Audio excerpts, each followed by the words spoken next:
ഹരേ കൃഷ്ണ. പിതൃക്കളെ സംബന്ധിച്ചിട്ടുള്ള എല്ലാ പ്രശ്നങ്ങളും അകറ്റുന്നതിന് വേണ്ടി ഇന്ദിരാ ഏകാദശിക്ക് വളരെ പ്രാധാന്യമുണ്ട്. ഇത് നമ്മുടെ പൂർവികരുടെ രക്ഷയ്ക്കും പൂർവികരുടെ എന്തെങ്കിലും നിങ്ങൾക്ക് പിതൃദോഷം ഉണ്ടെങ്കിലും ആ എല്ലാ പ്രശ്നങ്ങളും തീരുന്നതിന് വേണ്ടി അകറ്റുന്നതിന് വേണ്ടി ഇന്ദിരാ ഏകാദശിയുടെ വ്രതം എല്ലാവരും നോക്കേണ്ടതാണ്. ശ്രാദ്ധ പക്ഷത്തിൽ വരുന്ന ഈ ഏകാദശിയുടെ പുണ്യം പിതൃക്കൾക്ക് നൽകിയാൽ നരകത്തിൽ പോയ പിതൃക്കൾക്കും അവർക്ക് നരകത്തിൽ നിന്നും മോചിതരായി വൈകുണ്ഠ ലോകത്തിലേക്ക് പോകുമെന്ന് പത്മപുരാണത്തിൽ പറയുന്നു. ഈ വ്രതം അനുഷ്ഠിക്കുന്നതിലൂടെ എല്ലാ ജീവജാലങ്ങളും അവരുടെ പാപങ്ങളിൽ നിന്നും മുക്തി നേടുന്നു.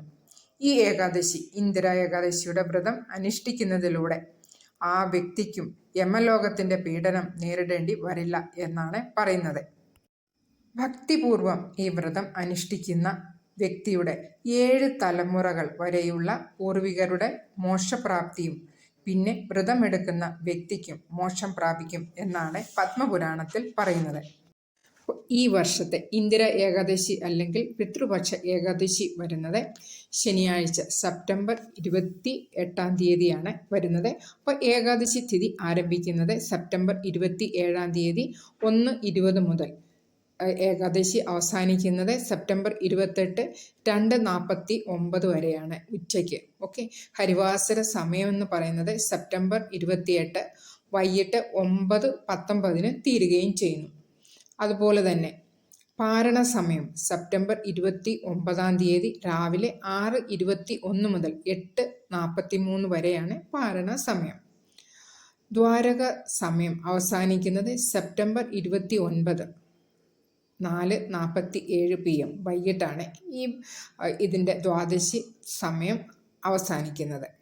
അപ്പോൾ ഇന്ദിരാ ഏകാദശിയുടെ വ്രതം എടുക്കുന്നത് സെപ്റ്റംബർ 28-ാം തീയതി അതായത് ശനിയാഴ്ച തന്നെയാണ്.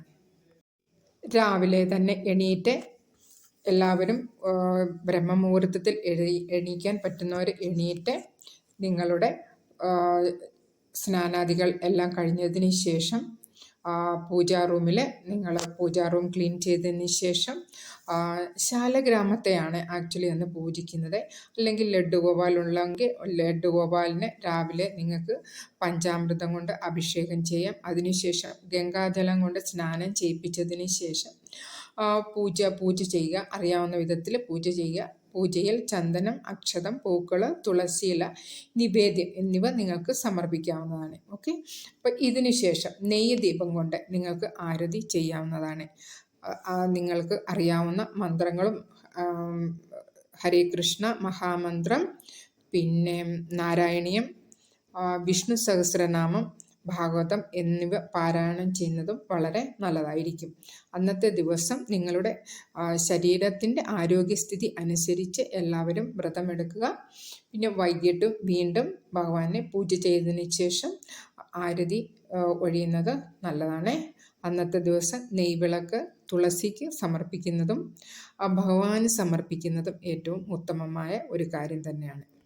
അടുത്ത ദിവസം അതായത് ദ്വാദശി ദിവസം രാവിലെ സ്നാനാദികൾക്ക് ശേഷം മഹാവിഷ്ണുവിനെ പൂജിച്ചതിന് ശേഷം നിങ്ങൾക്ക് ശ്രാദ്ധം നടത്താൻ ആഗ്രഹിക്കുന്നവർ ശ്രാദ്ധം നടത്താവുന്നതാണ്. ശേഷം ബ്രാഹ്മണർക്ക് ഭക്ഷണം നൽകുകയും ദക്ഷിണ നൽകുകയും ചെയ്യുക. ഓക്കെ.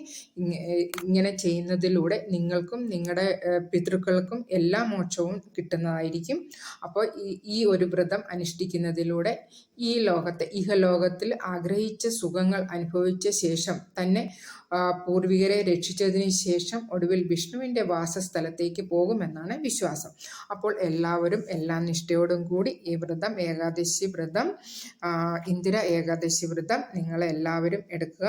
നമ്മുടെ പിതൃക്കൾക്കും പിന്നെ നമുക്ക് എടുക്കുന്നവർക്കും വേണ്ടി ഇത് ഏറ്റവും നല്ല ഒരു ഏകാദശിയാണ്. അപ്പോൾ എല്ലാവരും നമ്മൾ ഏകാദശി എടുത്ത് നിങ്ങളുടെ പൂർവികരെ സന്തോഷിപ്പിക്കുക. അവരുടെ ആത്മാവിനെ സന്തോഷിപ്പിക്കുന്നതിലൂടെ നിങ്ങളുടെ ജീവിതത്തിൽ നിങ്ങൾക്ക് നല്ല ഉയർച്ച ഉണ്ടാകുന്നതായിരിക്കും. ഓക്കെ. അപ്പോൾ എല്ലാവരും മറക്കാതെ ഏകാദശി വ്രതം എടുക്കണം. ഓക്കെ. അപ്പോൾ വീഡിയോ ഇത്രമേ ഉള്ളൂ. ഇഷ്ടമാവുകയാണെങ്കിൽ ലൈക്ക് ചെയ്യാനും ആദ്യമായിട്ട് കാണുന്നവരാണെങ്കിൽ ചാനൽ സബ്സ്ക്രൈബ് ചെയ്യാനും മടിക്കേണ്ട. ഹരേ കൃഷ്ണ. സർവൻ രാധാകൃഷ്ണ.